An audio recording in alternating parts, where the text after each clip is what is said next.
नमस्ते मित्रों, कथा निधि चैनल पर आपका बहुत बहुत स्वागत।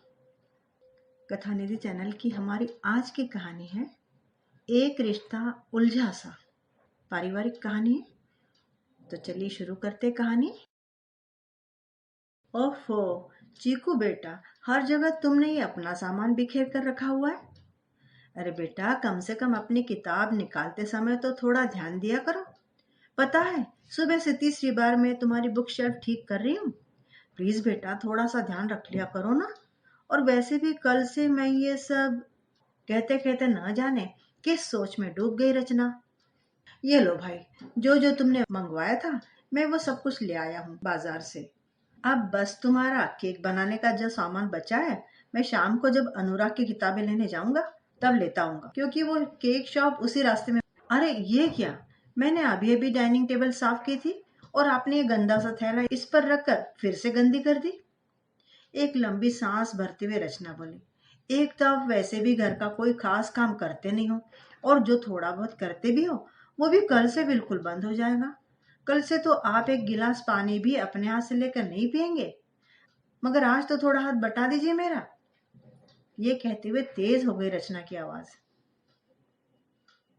घर का सारा काम निपटा कर रचना शाम को फिर से जल्दी खाने की तैयारी में लग गई। आज रचना ने खाने में सारी चीजें केतकी जी की, यानी कि अपनी सास की पसंद की बनाई थी। आलू गोभी की सब्जी, बैंगन का भरता, गाजर का हलवा, लौकी की बर्फी और भी कुछ बनाया था। और एक नई चीज जो उसके हाथों की बनी हुई उसकी सासू माँ पहली बार खाने वाली थी, वो था रचना द्वारा बनाया गया पाइनएप्पल केक। रचना को पता था कि उसकी सास को पाइनएप्पल बहुत पसंद है, तो बस इसीलिए उसने उनके लिए केक में भी पाइनएप्पल फ्लेवर ही चुना। वैसे तो रचना की सास कानपुर में रहती थी, क्योंकि उनका कहना था कि उन्हें दिल्ली शहर का माहौल, मौसम और मिजाज तीनों ही सूट नहीं करते, लेकिन फिर भी वो बेटे बहू और पोते के प्यार में खिंची खिंची साल में एक दो बार जरूर वहां अपने बेटे के घर चली ही आती थी। दीपक की प्राइवेट नौकरी की भागम भाग में उसे छुट्टी कम ही मिल पाती थी, और फिर इधर उनके बेटे चीकू उर्फ अनुराग का स्कूल, कराटे क्लास और रचना की ट्यूशन क्लासेस। तो बस इन सब के बीच वो दोनों चाहकर भी बड़ी मुश्किल से किसी तीज या त्योहार पर ही कानपुर जाने के लिए 2 या 4 दिन का समय निकाल पाते थे। मामा, दादी जी आ गई। चीकू की आवाज कानों में पड़ते ही रचना ने अपने अस्त व्यस्त कपड़ों और बालों को ठीक कर अपने माथे की बिंदिया पर हाथ लगाते हुए अपने सिर पर दुपट्टा लिया और फुर्ती से बाहर आ गई, जहाँ केतकी जी अपने बेटे दीपक के साथ बस अभी अभी स्टेशन से आकर खड़ी ही हुई थी। रचना ने सबसे पहले तो अपनी सासू माँ के हाथ से उनका ट्रैवलिंग बैग लिया और उनके पैर छुए। इस पर केतकी जी ने उसे खुश रहो का आशीर्वाद दिया और फिर बड़े ही जोश के साथ अपने पोते चीकू को गले लगा लिया। सासू माँ, सफर में कोई परेशानी तो नहीं हुई? रचना ने केतकी जी के सामने मेज पर पानी का गिलास और गाजर का हलवा रखते हुए पूछा। हेलो, हाँ बहन, नमस्ते। मैं दिल्ली पहुंच गई हूँ। हाँ हाँ, मैं ठीक हूँ। आप बताओ दीदी, कैसी हो? हाँ, अच्छा ठीक है। मैं कल आराम से बात करती हूँ। हाँ हाँ, बस हाथ पैर धोकर खाना ही खाऊंगी। ठीक है दीदी, नमस्ते। केतकी जी ने अपनी बड़ी बहन, जो कि ईटा में रहती थी, उसको अपने सकुशल दिल्ली पहुंचने की खबर देकर फोन नीचे रख दिया। केतकी जी के पति अपनी जवानी से ही कोई खास काम धंधा नहीं करते थे। यहाँ तक कि केतकी जी एवं उनके बेटे दीपक की जीवन यापन की भी सारी जिम्मेदारी उनके पिता यानी कि दीपक के नाना जी ने ही उठा रखी थी। मगर पिछले साल उनके निधन के साथ ही केतकी जी एवं उनके पति का ये सहारा भी खत्म हो गया। तब से दीपक ही हर महीने केतकी जी के अकाउंट में खर्च के रुपए पैसे डाल दिया करता है। बल्कि बल्कि दीपक से ज्यादा खर्च तो अपनी सासू माँ एवं ससुर पर रचना ही कर दिया करती है। एक तो रचना की ट्यूशन से अर्जित की हुई आय एवं समृद्ध मायका पक्ष उसके पर्सनल अकाउंट को कभी खाली नहीं होने देता। रचना भली प्रकार से केतकी जी की आर्थिक समस्या को समझते हुए हमेशा अपनी सामर्थ्य से भी अधिक करने का प्रयास करती है। रचना एक अच्छे परिवार से आई हुई एक पढ़ी लिखी समझदार सुलझे व्यक्तित्व वाली स्त्री है। आज केतकी जी को अपने बेटे व बहू के पास दिल्ली आए हुए पूरा 1 हफ्ता बीत चुका था और बीते हुए इस 1 हफ्ते में वो कम से कम रचना को 4 या 5 बार तो उसके वजन को लेकर खरी खोटी सुनाई चुकी थी। उन्हें लगता था कि रचना एक बहुत ही आराम परस्त जिंदगी जी रही है, क्योंकि उनके अनुसार उनका बेटा तो बेचारा सुबह ही ऑफिस चला जाता है और रचना घर में मालकिन बनकर सारा दिन बैठे बैठे खूब खाती है और एक भी काम नहीं करती है। क्योंकि इस बार केतकी जी को उनकी सबसे नापसंद चीज यहाँ जो देखने को मिली और वो थी काम वाली बाई, जिससे केतकी जी को सख्त परहेज था। बर्तन झाड़ू पोछा से लेकर कपड़े धोने तक सारा काम यहाँ तो काम वाली बाई ही करती थी। जबकि रचना के बढ़ते हुए वजन की वजह तो कुछ और ही थी, मगर वो केतकी जी की हर एक बात को चुपचाप ही सुन लेती थी। शादी के इतने साल बीत जाने पर भी रचना ने कभी भी अपनी सास को पलट कर कोई जवाब नहीं दिया था। तो फिर अब इतने सालों बाद वो कुछ भी कहकर अपना अभी तक का किया हुआ सब कुछ खत्म नहीं करना चाहती थी। केतकी जी रचना को बात बात पर रोकती टोकती थी। उसके द्वारा किए गए हर एक अच्छे से अच्छे काम में भी कमी निकालना तो जैसे उनकी पुरानी आदत बन गई थी। वैसे इसमें जितनी गलती केतकी जी की थी, उससे कहीं ज्यादा गलती शायद रचना की भी थी।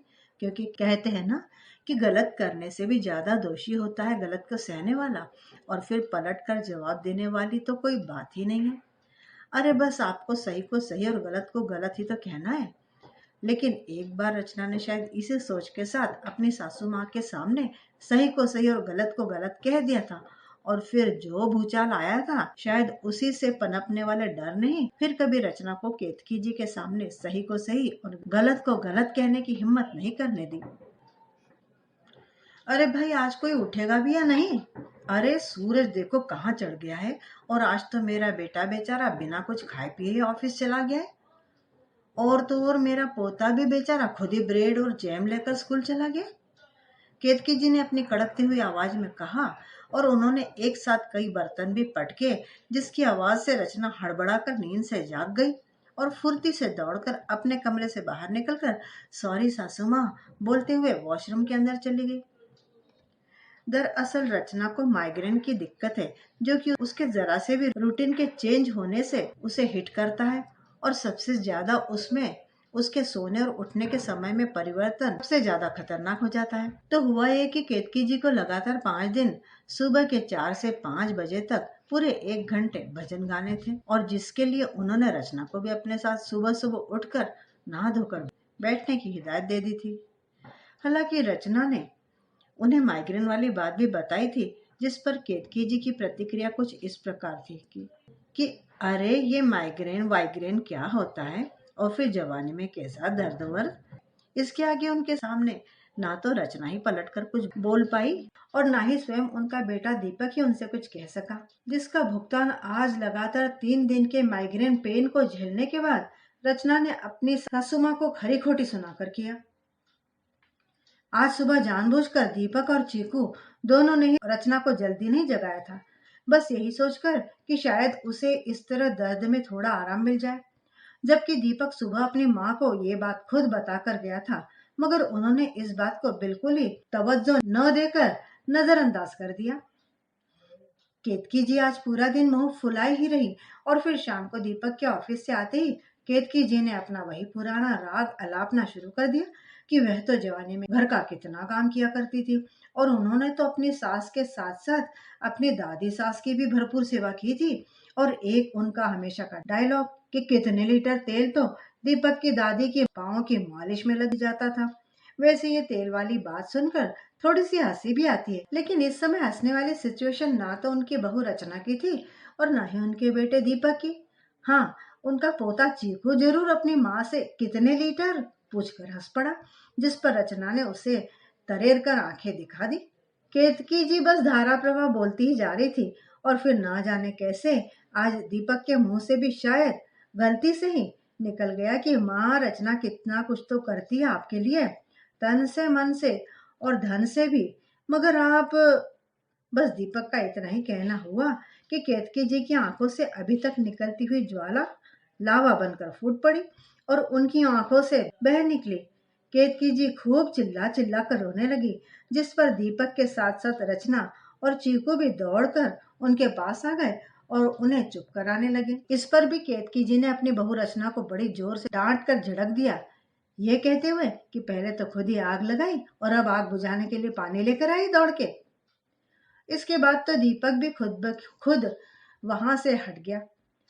तभी चीकू रचना के कहने पर दौड़कर किचन से पानी का एक गिलास ले आया और बड़े प्यार से अपनी दादी को वो पानी का गिलास पीने के लिए पकड़ाया, जिस पर केतकी जी ने चीकू को जोर से अपने सीने से लगा लिया और फिर और भी रोने लग गई। कुछ देर बाद ही केतकी जी ने यह फरमान जारी कर दिया कि वो कल सुबह ही कानपुर जा रही हैं और फिर वो अपने कमरे में सोने चली गई। वैसे तो आज की रात केतकी जी की आंखों से नींद बिल्कुल ही गायब थी और तभी उन्हें अपनी बात कहने तथा अपने दुख को बांटने के लिए एक शख्स का ख्याल आया, जो थी उनकी एटा वाली बड़ी बहन। उन्होंने फटाफट अपने सिरहाने रखा हुआ चश्मा उठाया और उसे लगाकर अपनी बड़ी बहन का नंबर अपने मोबाइल से डायल किया। एक बार तो उनकी बहन ने फोन उठाया ही नहीं। रात ज्यादा हो जाने के कारण वो सो चुकी थी, मगर जब केतकी जी ने उनका नंबर दोबारा डायल किया तो 2 या 3 घंटियों के बाद ही उधर से फोन उठा लिया गया। बहन नमस्ते। नमस्ते, इतने रात को क्या हुआ केतकी, सब ठीक तो है ना? दूसरी तरफ से केतकी जी की बड़ी बहन का इतना पूछना हुआ कि केतकी जी की आंखें एक बार फिर भर आई और उन्होंने भीगी आंखों से ही सिसकते हुए उन्हें अपनी आज की पूरी आप बीती सुना दी।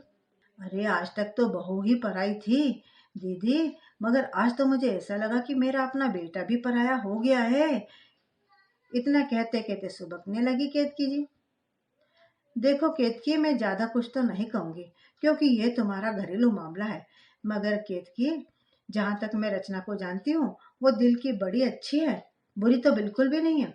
और फिर जब तुम खुद ही अपनी बहू को पराया पराया कह रही हो तो फिर तुम उससे अपनेपन की उम्मीद कैसे कर सकती हो? बाकी रही माइग्रेन की बात, तो हाँ, इसका दर्द तो सचमुच बड़ा ही भयंकर होता है केतकी। अरे वो अपनी सरला है ना, रमेश भैया की लड़की, उसे भी यही बीमारी है। बेचारी बहुत दुखी रहती है। और ये मेरे पड़ोस के किशोर की बीवी, भैया ये तो हफ्ते में 4 दिन सिर पकड़कर पड़ी रहती है और घर का सारा काम उसकी बूढ़ी सासी करती है। और फिर केतकी तुम पर तो अभी कोई ऐसा बुढ़ापा भी नहीं है, हाथ पैर भी चल रहे हैं। अरे बच्चों के पास गई हो तो उन्हें भी थोड़ा सुख दो और खुद भी उनकी हंसी खुशी से और सुकून से अपना समय अच्छे से बिता लो। अच्छा चलो अब तुम सो जाओ, रात बहुत हो गई है, मैं तुमसे कल सुबह इस बारे में और बात करूंगी। इतना कहकर उधर से फोन कट गया। अब केतकी जी का मन कुछ हल्का तो जरूर हो गया था, मगर उनकी रात अभी भी भारी थी। तुम्हें सासू माँ से ऐसा नहीं कहना चाहिए था। आखिर क्या जरूरत थी तुम्हें बोलने की? वो तो मुझे सुना रही थी और मैं सुन रही थी, फिर तुम क्यों बोले दीपक? यार रचना, तुम भी कमाल करती हो। आज तक जब मैं कभी नहीं बोलता था तो तुम कहती थी कि तुम कभी कुछ बोलते नहीं हो, इसीलिए वो मुझसे इस तरह से व्यवहार करती है। और आज जब मैं कुछ बोला हूँ तो तुम कह रही हो कि बोला क्यों? हद है यार। दीपक तुम जाने दो, तुम नहीं समझोगे। रचना ने गहरी सांस भरते हुए कहा। हाँ भैया, मैं क्यों समझूंगा, और वैसे भी इस घर में दो ही तो समझदार लोग हैं, एक तुम और एक तुम्हारी सासू माँ। इतना कहकर दीपक दूसरी ओर करवट लेकर सो गया। सुबह सुबह सबसे पहले दीपक और रचना केतकी जी के पास गए और उनके पैर छूकर उन्हें सॉरी बोला, जिस पर वो बिल्कुल चुपचाप बैठी रही। और फिर जब दीपक वापस जाने के लिए मुड़ा तो उन्होंने उससे बस इतना ही कहा कि वो अभी कानपुर वापस नहीं जा रही है। अगले 2-4 दिनों तक घर में शांति ही रही। ना तो केतकी जी ने ज्यादा कुछ कहा और ना ही रचना ने उन्हें अपनी तरफ से कुछ भी कहने का कोई मौका ही दिया। इस बीच दीपक और रचना ने एक दिन इंडिया गेट पर पिकनिक मनाने का प्लान भी बनाया, जिसमें केतकी जी अपने पोते के साथ खुलकर हंसी और खूब खुश हुई। केतकी जी रोज की तरह आज भी खाना खाकर दोपहर में अपने कमरे में जाकर सो गई। वो रोज दोपहर में कम से कम 2 घंटे तो जरूरी सोती थी, मगर आज ना जाने क्यों उन्हें नींद ही नहीं आई और फिर वो अपने कमरे से बाहर निकलकर टहलने के लिए निकल गई। शायद उन्हें गैस की दिक्कत हो रही थी। टहलते टहलते अचानक ही उन्हें महसूस हुआ कि उनकी बहू रचना बाहर बालकनी में बैठकर किसी से बात कर रही है।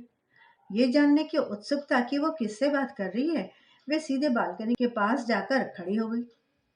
वहां पहुंचकर उन्हें ये एहसास हुआ कि उनकी बहू किसी से फोन पर बात कर रही है। अब केतकी जी भी वहीं दरवाजे के पीछे छुपकर अपनी बहू की बातें सुनने में लग गई। हाँ हाँ, सासू माँ है अभी। अभी तो वो अपने कमरे में सो रही है। यार, उस दिन जो कुछ भी हुआ ना, वो मुझे बिल्कुल भी ठीक नहीं लगा था। वैसे दीपक ने इतनी बड़ी बात भी तो नहीं कही थी कि सासू माँ ने इतना हंगामा कर दिया। ये कहते कहते रुआंसी सी हो गई रचना की आवाज, और फिर वो थोड़ी देर ठहर कर बोली, यार कविता, एक तू ही है जिससे मैं अपने दिल की सारी बात कह देती हूँ, वरना मैं तो कभी अपना दुख दर्द दीपक तक को भी नहीं बताती हूँ। और फिर इससे क्या फायदा कि मेरी वजह से वो भी परेशान हो। कविता, सच बताऊं, मैं अब इतनी थक चुकी हूँ यार कि क्या बताऊं। कविता, तुझे पता है, मेरी सासू माँ को घर में काम वाली रखना बिल्कुल भी पसंद नहीं है, और इसीलिए मैं हर बार जब भी वो यहाँ रहने आती थी तो काम वाली को छुट्टी देकर खुद ही सारा काम कर लिया करती थी। मगर इस बार मैं चाहकर भी उसे सासू माँ के आने पर भी नहीं हटा पाई, क्योंकि तुझे तो पता है ना कि मेरी अंगुलियों में वो आर्थराइटिस की वजह से कितना दर्द रहता है। तो यार, मैं तो अब कितनी भी कोशिश कर लूँ ना, फिर भी मैं बर्तन तो नहीं मान सकती हूँ, और ना ही पोछा या कपड़े धो सकती हूँ।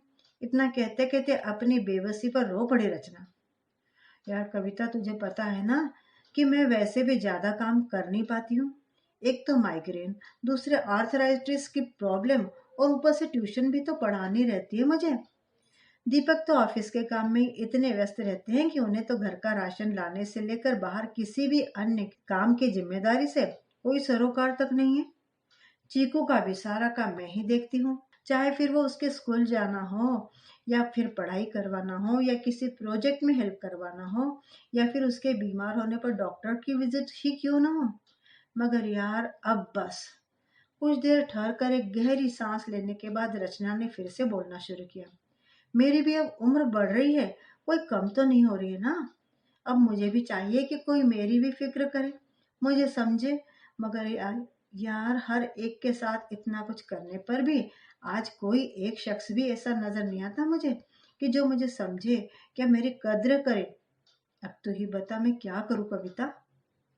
तभी रचना को न जाने कैसे केतकी जी की आहट महसूस हुई, और उसने अपनी सहेली कविता से यह कहकर कि मैं तुझसे बाद में बात करती हूँ, फोन रख दिया। जब रचना ने कमरे में अंदर जाकर देखा तो वहां पर कोई नहीं था। इधर केतकी जी अपने कमरे में जाकर चुपचाप सोने वाली मुद्रा में एक और करवट लेकर लेट गई। जब रचना बाहर सब्जी लेने चली गई तो केतकी जी ने जल्दी से उठकर अपनी बड़ी बहन को फोन मिलाया, और उन्हें एक के बाद एक रचना द्वारा अपनी सहेली से कही गई हर एक बात बता दी, और कहा कि दीदी, आप तो उस दिन रचना का बड़ा पक्ष ले रही थी कि वो दिल की बुरी नहीं है, तो अब आप ही बताओ दीदी, क्या मैं हूँ बुरी दिल की। हाँ दीदी, बोलो ना। अरे, क्या उसे इस तरह से अपने घर की बात किसी बाहर वाले को बतानी चाहिए थी। देखो दीदी, मेरी कितनी बुराई कर रही थी वो जरा सी लड़की। अरे, कहती है कि मेरी भी उम्र हो रही है, मुझे भी सहारा चाहिए। अरे, मेरा बेटा सारा दिन दफ्तर में अपनी हाड़े गलाता है तो किसके लिए। अरे, इसी की सारी सुख सुविधा के लिए ही ना। और मैं तो काम वाली के लिए मना इसलिए करती थी कि 4 पैसे बचेंगे तो इन्हीं लोगों के तो काम आएंगे ना। और फिर गिनती के 3 लोग तो है घर में, काम ही कितना रहता है। अरे, हमने तो जितना काम कर लिया ना अपने जमाने में, वो तो ये आजकल की लड़कियां कभी कल्पना भी नहीं कर सकती। तभी केतकी की बहन बोल पड़ी, केतकी, अब जरा तुम शांत हो जाओ, और जरा ठंडे दिमाग से पहले मेरी बात सुनो। मैं तुमसे बड़ी हूँ तो इस लिहाज से मेरा अनुभव भी तो तुमसे ज्यादा है, और मैं तुम्हें कोई गलत सलाह तो दूंगी नहीं मेरी बहन। दूसरी तरफ से फोन पर केतकी जी की बड़ी बहन कुछ देर रुककर पुनः बोली, तुम्हें याद है केतकी, एक बार बहुत पहले तुमने मुझसे पूछा था कि मैं हमेशा इतनी खुश कैसे रहती हूँ। क्या मैं अपने बहू बेटे, नाती पोते और पोतियों से पूर्णतः संतुष्ट हूँ। और मैंने तुम्हें हंसकर और बड़ी ही सहजता से उत्तर दिया था कि मैं किसी से कभी कोई उम्मीद ही नहीं लगाती, और मैं जब पहले से कोई उम्मीद ही नहीं लगाती मेरी बहना, तो फिर उस उम्मीद के टूटने या पूरे न होने पर कैसा कष्ट। हाँ, तुम्हें ये बात शायद बड़ी बड़ी लग सकती है, मगर मेरा तो यही सच है। और रही बात संतुष्टि की, तो सुन, मैं इतनी उम्र बीत जाने पर भी कभी ना तो किसी सत्संग में गई और ना ही अपनी जिम्मेदारियों से इतर मैंने कुछ किया। पहले तेरे जीजाजी की सेवा करती रही, बच्चों के भविष्य को संवारने में लगी रही, और जब से बच्चे बड़े हो गए तो सोचा कि अब कुछ अपने लिए सोचूंगी। तो तेरे जीजाजी ही मुझे छोड़कर इस दुनिया से अलविदा कह गए। अब मुझसे सब कहते हैं कि अब मेरे पास क्या जिम्मेदारी बची है। अब तो मैं जहाँ चाहे घूमूं फिरूं। मगर मेरी बहना, आज मैं तुझे वो सच बताती हूँ जो कि मैंने आज तक किसी को भी नहीं बताया। सुन, मेरी बहू रोज सुबह शाम 2 टाइम तो ओम शांति के आश्रम में जाती है। फिर उसके अलावा रोज सुबह उसकी 2 घंटे की एक योगा क्लास रहती है। फिर 1 घंटे की मॉर्निंग वॉक, और दोपहर में एक ओशो क्लास। और हाँ, इसके अलावा उसका जो किटी का ग्रुप है ना, उसमें भी व्यस्त रहती है। और यदि कभी गलती से भी मैं कुछ कहूँ या समझाऊं तो बड़ा क्लेश हो जाता है घर में। और मेरा बेटा तो क्लेश से इतना डरता है कि अगर उसकी बीवी दिन को रात कहे तो वो भी रात कहे। अगर मैं गलती से कभी 2 दिन भी बीमार पड़ जाऊं तो मेरे बच्चों को, मतलब कि मेरे बेटे और पोते पोतियों को, 2 वक्त का खाना भी टाइम से न मिले, समझे। और फिर मैं तो ये सोच लेती हूँ कि चलो, हमने अपनी जिंदगी नहीं जी तो क्या, हमारे बच्चे ही जी ले। और फिर बहू भी तो अपने ही घर के बच्ची जैसी है। तो अगर अपने बच्चे में थोड़ी बहुत कमियां होती हैं तो क्या हम उन्हें त्याग देते हैं, या हमेशा झिड़कते रहते हैं, या फिर किसी एक गलत सदस्य की वजह से परिवार के बाकी सदस्यों की जिंदगी और घर का वातावरण क्लेशपूर्ण बना दे। अरे मेरी प्यारी बहना, ऐसे अनगिनत उदाहरण है हमारे आसपास जहां आजकल के बहू बेटे अपने माँ बाप की जरा सी भी फिक्र या परवाह नहीं करते। और फिर ये तो तू भी मानती है ना कि तेरी बहू करोड़ों में ना सही पर लाखों में तो एक है ही। वो जो कुछ भी करती है दिल से करती है ना, ना कि दिखावे मात्र के लिए।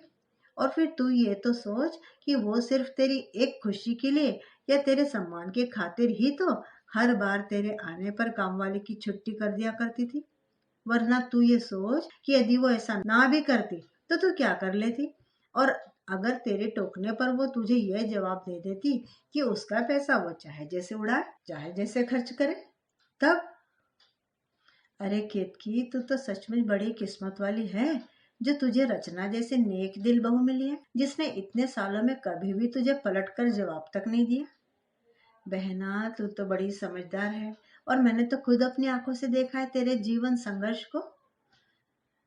ये सास बहू का रिश्ता तो बेटा वैसे भी बड़ा ही उलझा हुआ सा रिश्ता होता है, मगर तू इसे अब और मत उलझने दे। इसे अब तू अपने स्नेह और अपनेपन से इस कदर सुलझा ले कि कभी किसी को संदेह भी ना हो कि इसमें कभी उलझन भी थी। बाकी तू खुद समझदार है, अब तू अपना फैसला खुद ले। चल अच्छा, मेरा खाना बनाने का समय हो गया है, मैं तुझसे बाद में बात करती हूँ। अच्छा दीदी, नमस्ते। नमस्ते बहन, कहकर केतकी जी ने फोन रख दिया। और अब वो किचन की तरफ चल दी चाय बनाने। रचना बाजार से लौटी तो वो डाइनिंग टेबल पर रखे हुए पोहे और चाय को देखकर एक अनजाने डर एवं शंका से भर उठी। वो कुछ समझ पाती उससे पहले ही केतकी जी ने उसके हाथ से सब्जी का थैला पकड़ते हुए कहा कि बेटा, आप बैठ, चाय पी ले, देख जरा मेरे हाथ के पोहे कैसे बनते हैं। सासू माँ, सॉरी, शायद मुझे देर हो गई लौटने में, मगर आप क्यों परेशान हुई, मैं तो बस आकर बना ही देती ना सब कुछ। रचना इसके आगे कुछ बोल पाती उससे पहले ही केतकी जी ने रचना के कंधे पर हाथ रखते हुए कहा कि बेटा, तू सारा दिन हमारे लिए काम में लगी तो रहती है, तो क्या हम तेरे लिए कुछ भी नहीं कर सकते। और फिर अब तेरी भी तो उम्र बढ़ रही है और मेरी भी। हंसते हुए केतकी जी बोली, अब हम दोनों को ही एक दूसरे का सहारा बनना है बेटा। इस आत्मीयता से भरी बात को सुनकर रचना की आंखें छलछला गई और वो अनायास ही केतकी जी के गले से लग गई। अब सास बहू दोनों की ही आंखें नम थी। दीपक भी ऑफिस से आ चुका था और चीकू को भी पोहे की खुशबू उसके कमरे से डाइनिंग टेबल तक खींच लाई थी। पूरा परिवार डाइनिंग टेबल पर एक साथ बैठकर नाश्ता कर रहा था और माहौल में एक अलग सी शांति और संतुष्टि बिखरी हुई थी। प्रस्तुत कहानी की लेखिका निशा शर्मा है। उम्मीद करती हूँ कि दोस्तों आपको ये कहानी बड़ी पसंद आई होगी। कमेंट करके बताइएगा जरूर। मिलती हूँ दोबारा बढ़िया सी कहानी के साथ। तब तक विदा। आपका दिन शुभ हो।